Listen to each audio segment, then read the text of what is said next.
कांग्रेस के नहले पर मोदी का दहला। कांग्रेस के ओपीएस के जवाब में मोदी सरकार लाई है यूपीएस।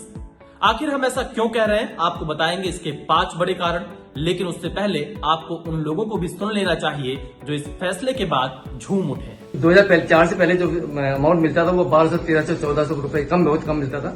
उससे एक रिटायर्ड कर्मचारी का दूध भी या छोटा मोटा कुछ सामान भी नहीं आ सकता था।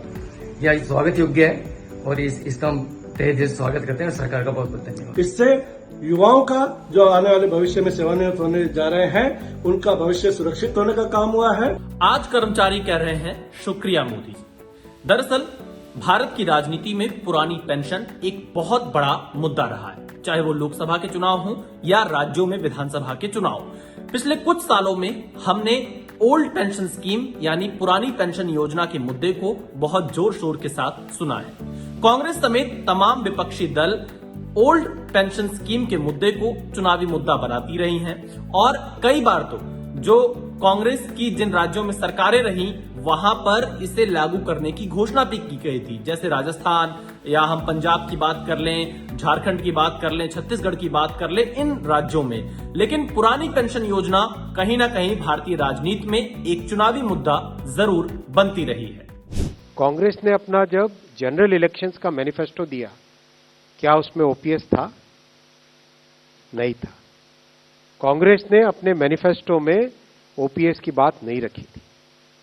मोदी जी का कमिटमेंट है वेलफेयर के लिए, मोदी जी का कमिटमेंट है एक एक व्यक्ति के हित की बात सोचने की। ओपीएस की मांग पर यूपीएस भारी, यानी कांग्रेस जो ओल्ड पेंशन स्कीम की मांग कर रही थी उस पर मोदी सरकार की यूनिफाइड पेंशन स्कीम भारी पड़ती हुई नजर आ रही है।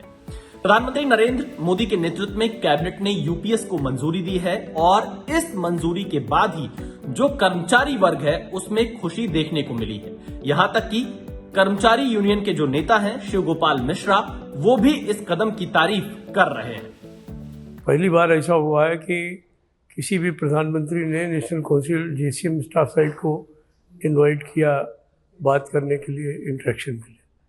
तो जो 32 लाख केंद्र सरकार के कर्मचारी जिनको हम लोग रिप्रेजेंट करते हैं उनके लिए बड़े गौरवपूर्ण क्षण है। अब आपको यूपीएस के 5 फायदे बताते हैं। फायदा नंबर 1, कर्मचारियों को रिटायरमेंट के बाद आर्थिक सुरक्षा।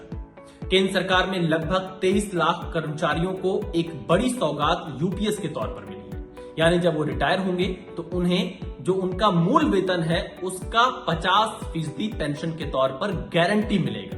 ये कहीं ना कहीं आर्थिक तौर पर उन्हें सुरक्षा प्रदान कराने का एक बड़ा कदम माना जा रहा है, क्योंकि यूपीएस के तहत जो तमाम चीजें अब तक कर्मचारियों की सामने आ रही थी, उन्हें आर्थिक सुरक्षा के साथ साथ कहीं ना कहीं इस बात का एहसास होगा कि अब रिटायरमेंट के बाद बुढ़ापे के वक्त उनके पास कुछ ना कुछ जरूर मिल रहा है। योजना के तहत जिन कर्मचारियों ने 25 साल की अपनी सरकारी नौकरी पूरी कर ली है, उन्हें रिटायरमेंट के वक्त जो उनके आखिरी 12 महीने होते हैं उसके मूल वेतन का एक औसत निकालकर 50% पेंशन देने की व्यवस्था की गई है। इसके अलावा जो सरकारी कर्मचारी 10 साल तक नौकरी करते हैं, यानी 25 साल से कम तक, उन्हें 10,000 रुपए पेंशन के तौर पर दिए जाने की योजना बताई जा रही है। हालांकि ये सारी योजनाएं 1 अप्रैल 2025 से लागू होंगी। यूपीएस का दूसरा सबसे बड़ा फायदा है परिवार को पेंशन। सरकारी कर्मचारी जो नौकरी करते हैं, देश की सेवा करते हैं, उनके परिवार वालों के लिए भी एक सुरक्षा कवच इस यूपीएस में दिया गया है। बदकिस्मती से अगर किसी भी वजह से किसी सरकारी कर्मचारी का निधन हो जाता है तो उसके परिवार में अगर पति है तो पत्नी को, पत्नी है तो पति को, जो आश्रित लोग हैं उनको 60% यानी जो मूल वेतन होगा आखिरी समय का या फिर जो पेंशन उठाई जा रही है सरकारी कर्मचारी के द्वारा रिटायरमेंट के बाद, उसका जो मूल होगा उसका लगभग 60% यहां पर परिवार वालों को पेंशन के तौर पर दिया जाएगा। यानी यूपीएस में परिवार की सुरक्षा का विशेष महत्व रखा गया है, यानी अगर किसी भी वजह से, किसी भी बदकिस्मती की वजह से किसी का निधन हो जाए तो उसके परिवार वालों को भी पेंशन मिल सके। यूपीएस का तीसरा फायदा, इसमें 10,000 की गारंटी तो निश्चित है।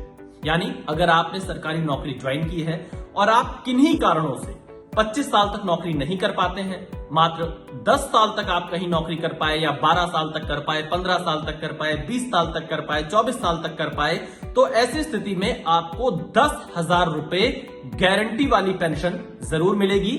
ये यूपीएस का सबसे अच्छा कदम आप कह सकते हैं कि किसी भी हालात में आपको 10,000 की पेंशन तो मिलनी ही मिलनी है। अब आपको इसका चौथा सबसे बड़ा फायदा बताते हैं। यूपीएस में महंगाई के तहत पेंशन, यानी जो नई पेंशन स्कीम सरकार ने यूपीएस दी है, एकीकृत पेंशन योजना, इसे महंगाई के इंडेक्सेशन के साथ जोड़ा जाएगा।